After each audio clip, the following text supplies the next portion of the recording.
I'm Dan Stanton, the editor and founder of BioProcess Insider and the managing editor of Xconomy, and I'm delighted to be joined by Kevin Sharp. Kevin is the Director of Business Development, Global Business Development Center at Samsung Biologics, a South Korean-based CDMO. Kevin, welcome. Hi, Dan. Welcome, and thank you for having me today and spending a little bit of time to talk about things in the biologics CDMO industry. So Kevin and I were scheduled to speak at the BIO event in San Diego, but obviously there's been a bit of a hiccup there in the fact that we are now speaking over Zoom because of COVID-19. So it seems like a pertinent place to begin our conversation. COVID-19 has had a profound impact, as we all know, across pretty much every industry, including the pharma industry. South Korea, however, has acted pretty swiftly and boldly with its transparency and its approach to tackling the pandemic. Kevin, to start us off, how has Samsung Biologics in Korea, how has it been affected, and what's going on? Right. Yeah, sure. No, I definitely would have to agree with you that the COVID situation globally has really impacted all industry, including the pharmaceutical industry, in terms of how we operate, but also the reactions required as an industry-wide purpose to help find a cure and treatment for this as well. So that's just a whole nother layer on top of just the overall impact that other industries are seeing as well. And as you mentioned, here in South Korea, there was quite a swift movement in terms of reacting cross country to the epidemic, and Samsung really followed suit in terms of our ability to react, putting our business continuity plans in place, as well as countermeasures to really help serve our clients, reduce any impact, and really we've had no impact to our business to date so far as a result. And really trying to serve our clients who serve patients globally to ensure we maintain stable supply chains. Operationally speaking, how is Samsung Biologics going about its business now compared to how it was in January or last December, say? Right. So again, we've instituted our business continuity plan to address the situation, with several countermeasures in place from a daily operational perspective, to ensure protection of our employees, as well as any visitors to our facilities, and really, again, putting those in place from day one, to protect our employees and maintain stable business operations.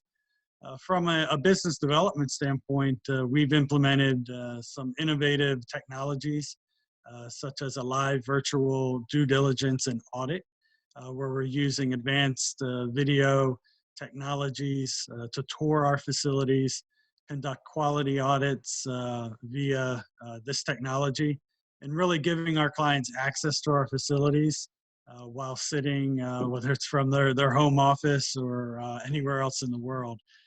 So it really allowed us to keep pace with the business activities that were taking place and that are really ongoing, and including some business opportunities to help fight the COVID-19 pandemic with various treatments as well. So a lot of changes, a lot of advancements, and opportunities as well for Samsung to continue to serve our clients and patients globally. Obviously, you're probably unable to tell me some of the opportunities in specific details referring to clients and such, but you do mention some of the opportunities of working with these customers to develop therapies against COVID-19. How much interest has Samsung Biologics as a CDMO? Have you seen from the industry coming to you to look to help develop or manufacture some products for coronavirus? Right. So, I think the key issue globally is capacity. So when there's a treatment or any cure for this pandemic, capacity for manufacturing could and would most likely be the eventual bottleneck in terms of delivering these treatments to patients.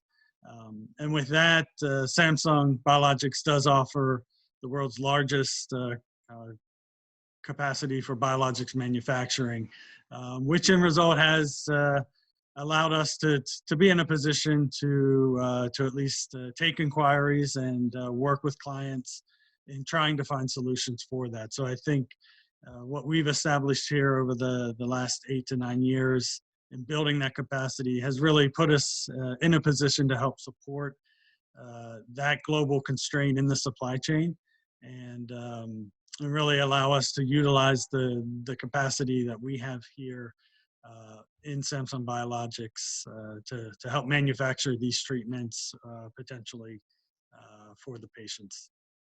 And that's really interesting that you bring up capacity. As you say, Samsung Biologics has quite a lot of it down in Songdo, Incheon in South Korea. Samsung Biologics, in my eyes, has kind of really bucked the trend as far as biologics manufacturers go.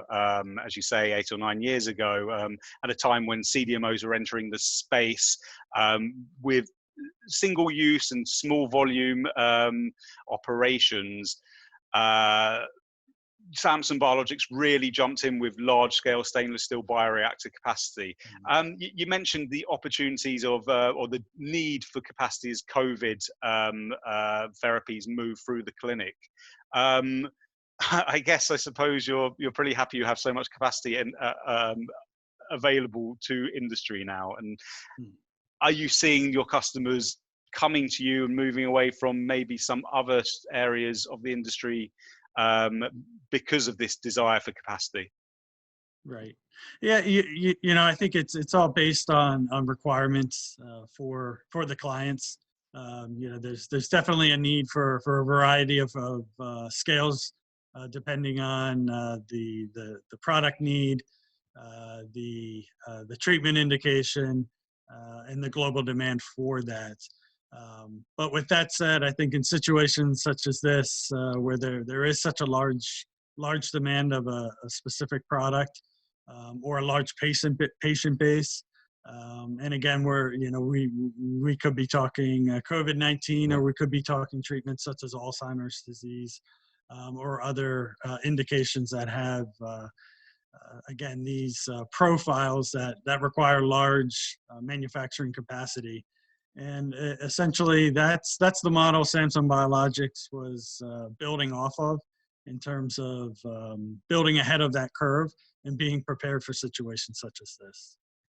So you're there and you're prepared. As you say, the large patient population diseases, the Alzheimer's, they haven't quite come through yet, but when they are, that you are there waiting to serve that industry. So at the moment, sort of how much of your 360,000 litres of biologics capacity are you kind of seeing being utilised?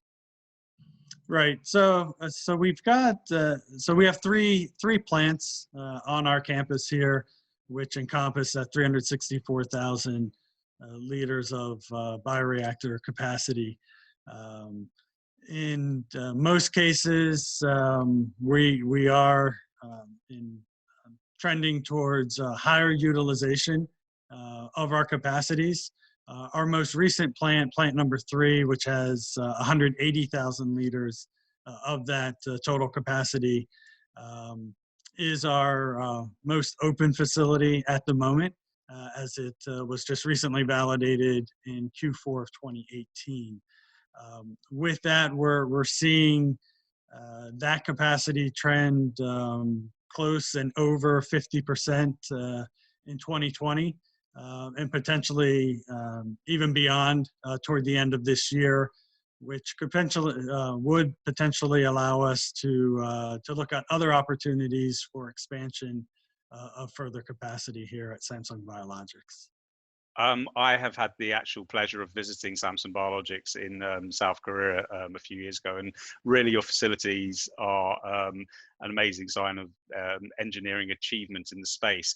I do worry, though, if some of these large patient population drugs don't end up reaching commercialization, or if a COVID therapy isn't found, are you at risk at all of being underutilized? I know you're talking about potential expansions in the future, but really that relies on what comes through the pipeline, right? Sure. Yeah, no, definitely. I think there's always a business risk in terms of uh, how we conduct our expansion and continued growth at Samsung Biologics.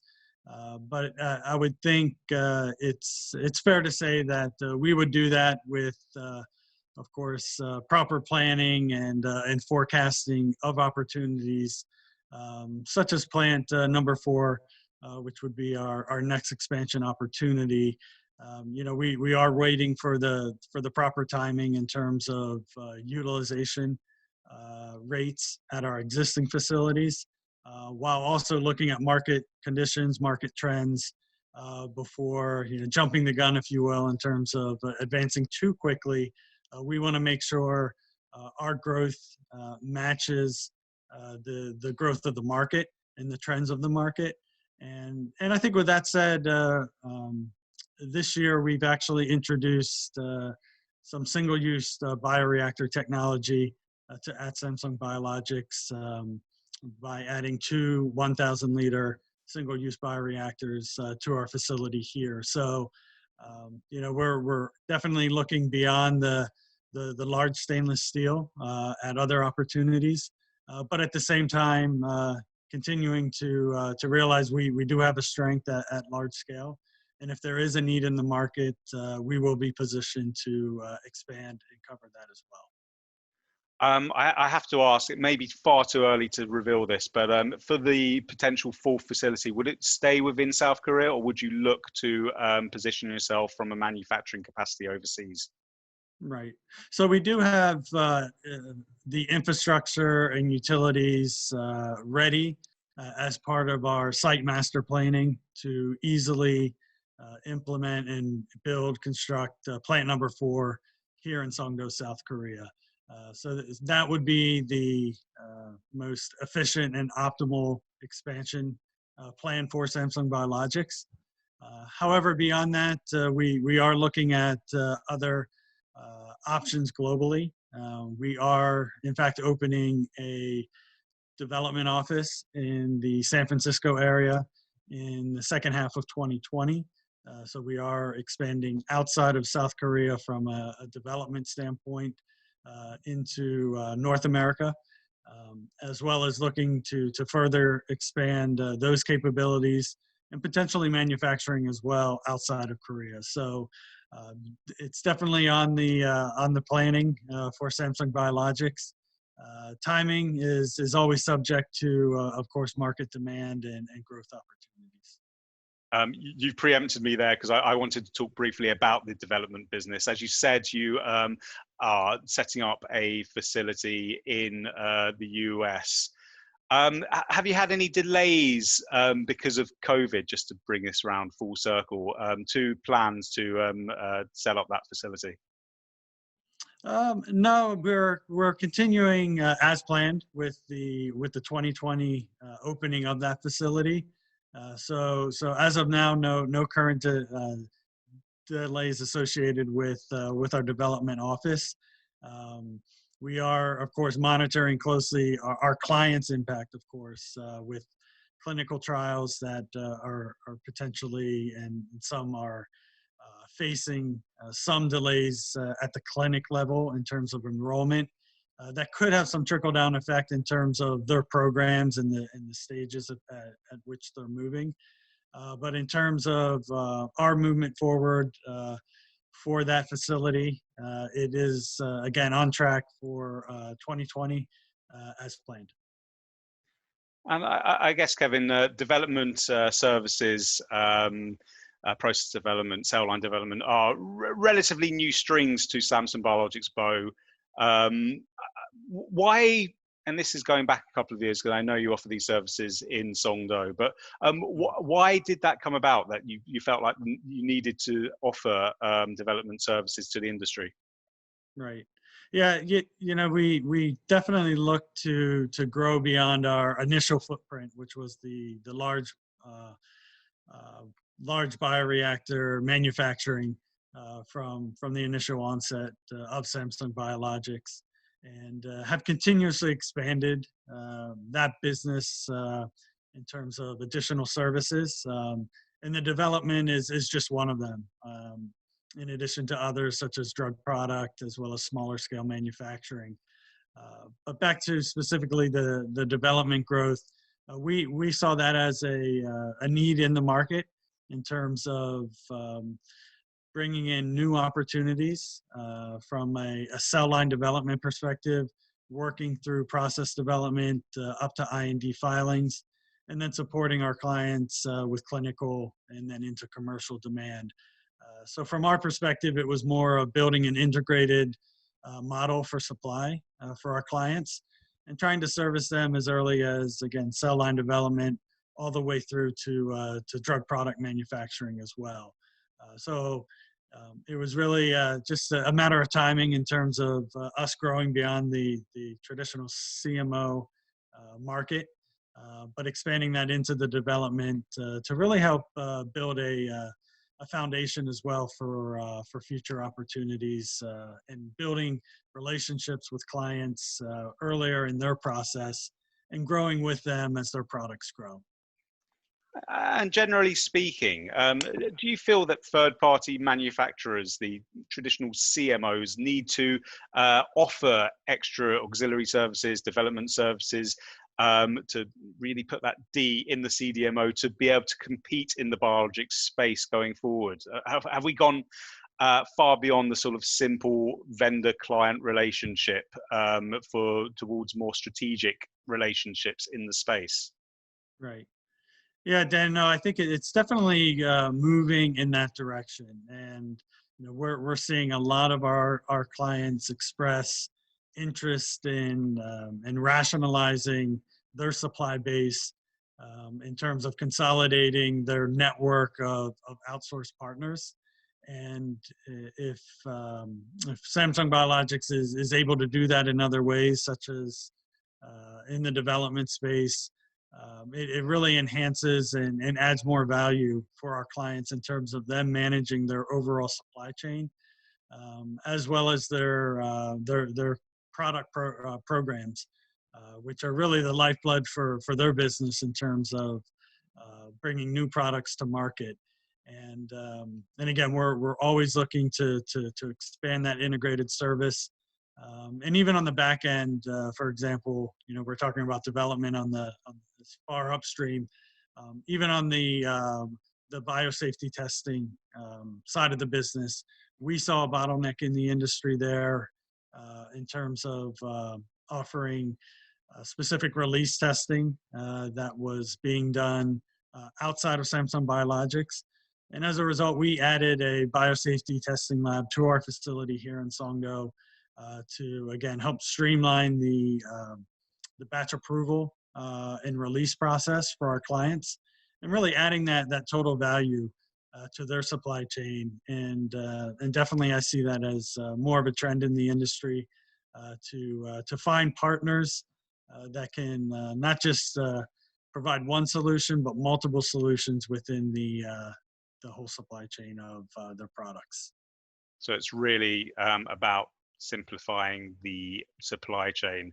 And I guess my final question, to go back to COVID-19, unfortunately, do you think the need to simplify the supply chain in the biologic space is going to increase once we get out the other side of COVID-19?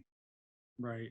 Yeah, I think there's, it's a combination of simplification as well as robustness. A lot of the feedback we're getting from clients in light of the COVID situation is they need to take a step back and look at a bigger strategic view of their supply chain and what that means in terms of stable stable supply, assurance of supply, whether it be through primary sourcing or even second source strategies, which are really a hot topic these days with our clients and potential new clients as well. I think this has really prompted the industry to look at where and how they're manufacturing their products and building supply chains that, again, are stable and have redundancy in them as well, and looking for partners such as Samsung Biologics to help support that and maintain product delivery into the market. Kevin, it's been an absolute pleasure talking to you. Hopefully we'll be able to speak next time face to face rather than through technology, the computer technology. But thank you so much, and yeah, have a great bio. All right, thank you. It was a pleasure, and yeah, I agree. Hopefully, one day we'll meet in a nice, warmer and sunnier place than where we are today. Thanks. Yep. Take care.